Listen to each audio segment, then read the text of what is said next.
Oh, Capricorn, I know you're going to be so excited to see the Tower and the Four of Cups. Mentally, you may need to take a break, concentrate on what you already have, and deal with some Tower moments this month.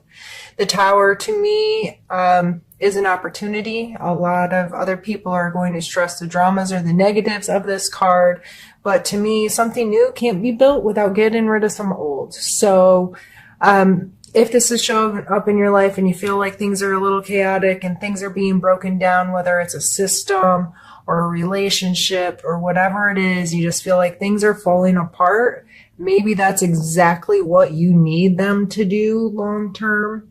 If this is on an emotional level, this is someone in your life with a cup card coming beside it, and you are feeling very hurt or what have you, just emotionally torn up, it's going to be on your mind a lot, obviously. And it may be a good time for you to concentrate on what you already have.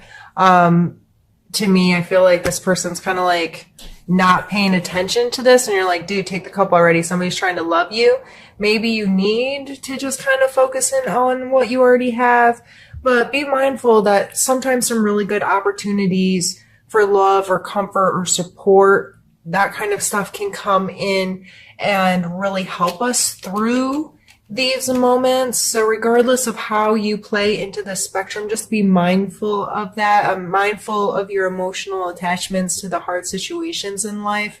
Mindful that, this will be an opportunity to create something better, to create something more, to create something different.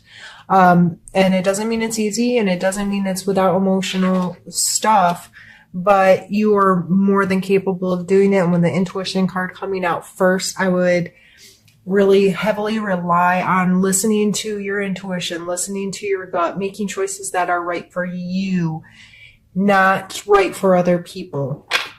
Let's pull a card for your mental space.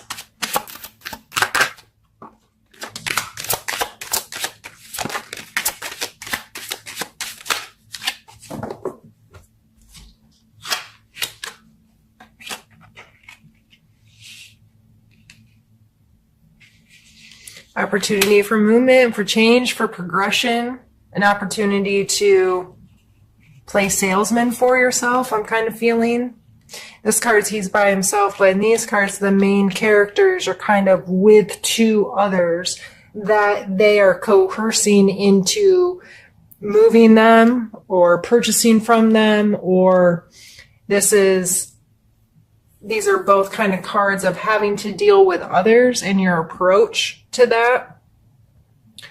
So in your physical space, the Page of Wands is a lot of times connected to our passion, our excitement, our charisma, our self-esteem, feeling yourself, feeling good. And it may, since it's coming in the physical spot, it may be feeling good in your body, feeling excited about being healthier, or expressing your physical body in a way that ties you to something that you're excited or passionate about. The Chariot here, in order for these two creatures to move him along how he wants, there's training and there's trust set up, and he can't just hook them together, jump in the driver's seat, and expect them to understand his commands and to work together and do what he wants. So to me, this is always, we have to forward think. If we want to make progression here, if we want to move this chariot, we have to make sure that we are capable of driving it, and that the forces pulling us along trust us and listen to us and can work together to move. So however that's playing in your life, of this teamwork kind of thing, getting people to interact with you from a place of authority, possibly. Like, this person looks like they're the master of whatever. Like, they've created something. They're the creator of this goblet or whatever he's selling. but he's up on top of a stool. He has their attention. It looks like a religious person and a wealthy person. They are interested in what he has to say. They're interested in his product. They could help him further gain attention towards it, right? So these three coming out together in your physical space, I think it has a lot to do with who are you working with in a team. What parts of your personality, your excitement, or charisma are you bringing to the table? Are you being creative? And again, the wands can play into intuition as well, this deeper place. Just you feel connected to certain things, or you feel passionate about certain things, or excited about certain things. So I feel these are all very positive cards, but it comes with a sense of having to really play well with others right now, and to possibly take a leader role because of these masculine characteristics showing up as the way they are. So in your physical space, that just may be something to be mindful of if you're in charge of a project at work, or you need to take the lead role because somebody else can't, or you're trying to make gains and progress within there. You're trying to get to a place, build momentum to create bigger, to create more. If you're a small business owner, that really speaks volumes to me. Getting in, working with the right types of people that can really help you progress whatever it is you're doing. And that may be some networking on your part in your physical world, meeting some new people, interacting with them, getting yourself involved with people that can facilitate your progression. Let's pull a card for your emotional space.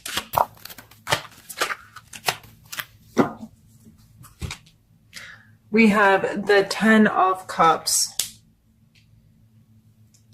I really take this as feeling at home, feeling like connected to your family. There's a happy little couple and their happy children dancing around. This looks like their homestead with a rainbow over top. That doesn't mean everything's hunky. Holy goodness, I can't English. Well, now I'm bumping the camera. I'm such a hot mess express, Capricorn. It doesn't mean everything's hunky-dory. Is that the term I was looking for? And perfect, but it's definitely a place of connection and feeling a sense of family, a sense of unity, a sense of, it's a 10, so completion, really pulling together and feeling comfortable in your space. So emotionally, you may be feeling pretty fulfilled right now, or have the opportunity to find moments like this fulfillment, spending time with family, getting to enjoy each other, enjoying the space, and enjoying the connection that you have with each other. I would look for opportunities this month to have that and see it, not just have it, but experience it, appreciate it, so on and so forth. Let's get a card pulled for your spiritual space this month. We have the 2 of Cups.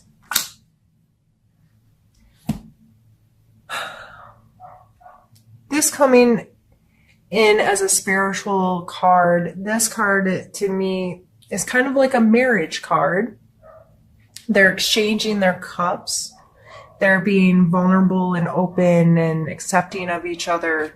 This is some heavy duty love exchange.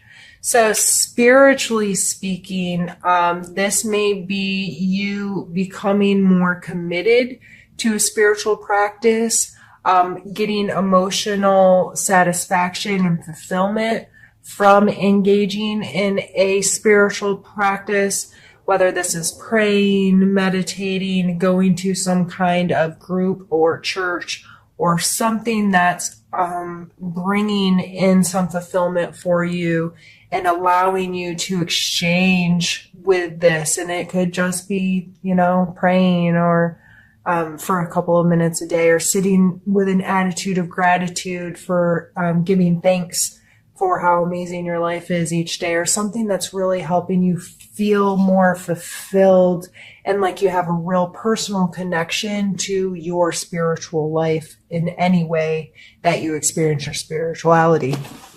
So what I'm going to do now is pause the camera, move some things around, and we're going to continue on to the second part of the reading.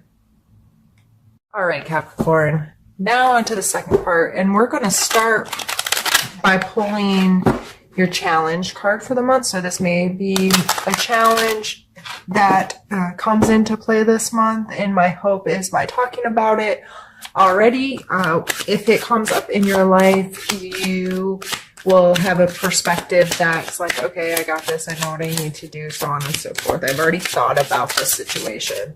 So let's pull a challenge you might be facing.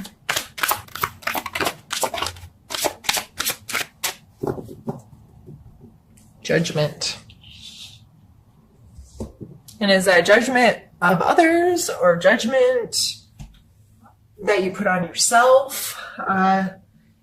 It coming through in a challenge position really makes me think that you may need to reevaluate what judgment is. What does that mean to you?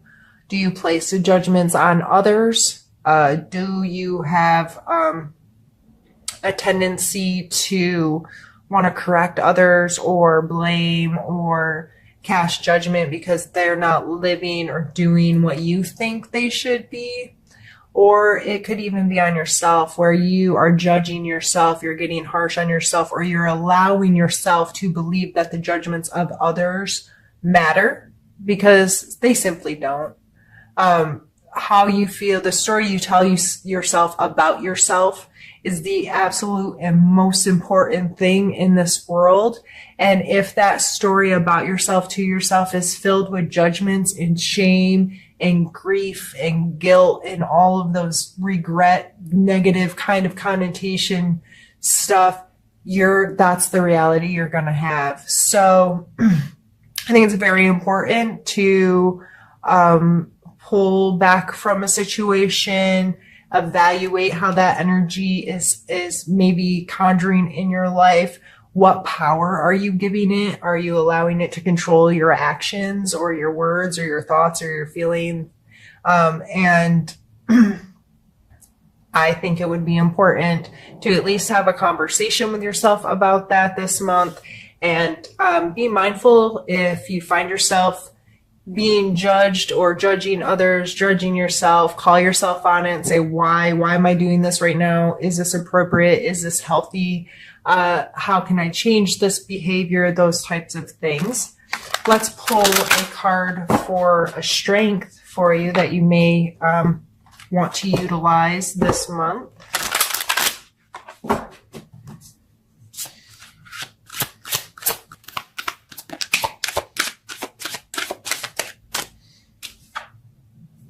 We have the Queen of Cups.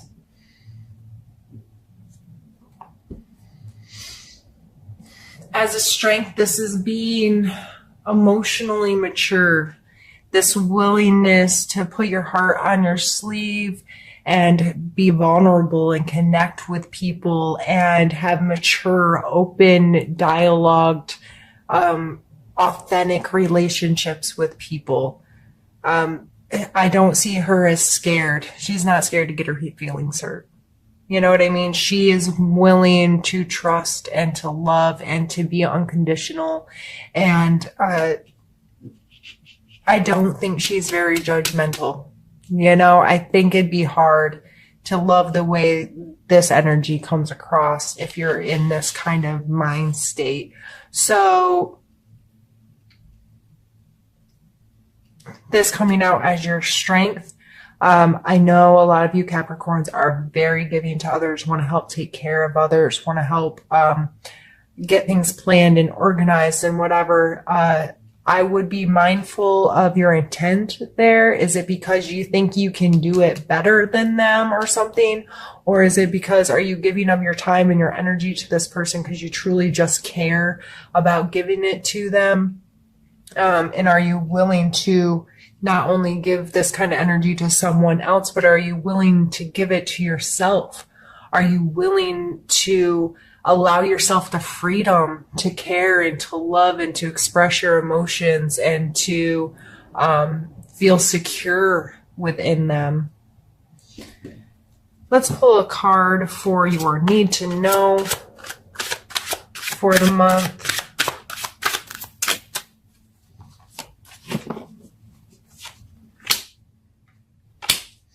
We have the Three of Swords and the Six of Cups. The Three of Swords, quite simply put, is hurt feelings. Feelings get hurt. Our hearts just break sometimes. We can't control all the ins and outs of how other people hurt us. We can't control how we hurt ourselves. Just kind of sticking with this theme, I feel like, there may be some of that happening, and it's probably tied to a childhood drama or some kind of nostalgic event that I'm really just with this combination of cards, I'm having a real sense of holding on to some stuff you did when you were younger that you may regret, or you may feel shame about, or makes you feel very vulnerable in certain situations. This card is a card of nostalgia, simplicity shown here, that, young children sharing a cup, this willingness to engage, this willingness to, that you remember when we were kids, like we could meet someone and 3 seconds later, they could be our very best friend. But it was just because we were just ourselves and we were able to connect with each other. And in that moment, they were your best friend. There was no, well, this person's been my best friend for 14 years. So even though I don't really like how they live and we're still best friends because we have this nostalgia. Or I can't be friends with this person because of blah, blah, blah that happened 47 years ago. Get over yourself. But I really feel like this has to do with some long-term things that you need to deal with, quite simply. You need to know that it's important to revisit some of this stuff and ask yourself questions and try to learn to deal with it. And are you still carrying around stuff from your childhood? Most of us are. That's okay. But are we at least aware of it? Are we aware of how it's affecting us today? Are we willing to call ourselves out on it once in a while? Are we willing to put in some work that helps us deal with it? Or do we stay in this kind of frantic, everything's a mess, everything falls apart kind of, I don't know why the word desperate just came to my mind, but with trying to heal this stuff, I really hope it's not from a place of desperation. I truly hope it's a place from getting to know yourself better so you can objectively look at your past, look at the way you judge yourself, look at how you treat yourself, and objectively say, you know what, I'm not treating myself the best, or yeah, I might have gotten hurt in the past or hurt someone else in the past, but I don't have to carry around regret or shame for these things. How can I deal with them and how can I move on?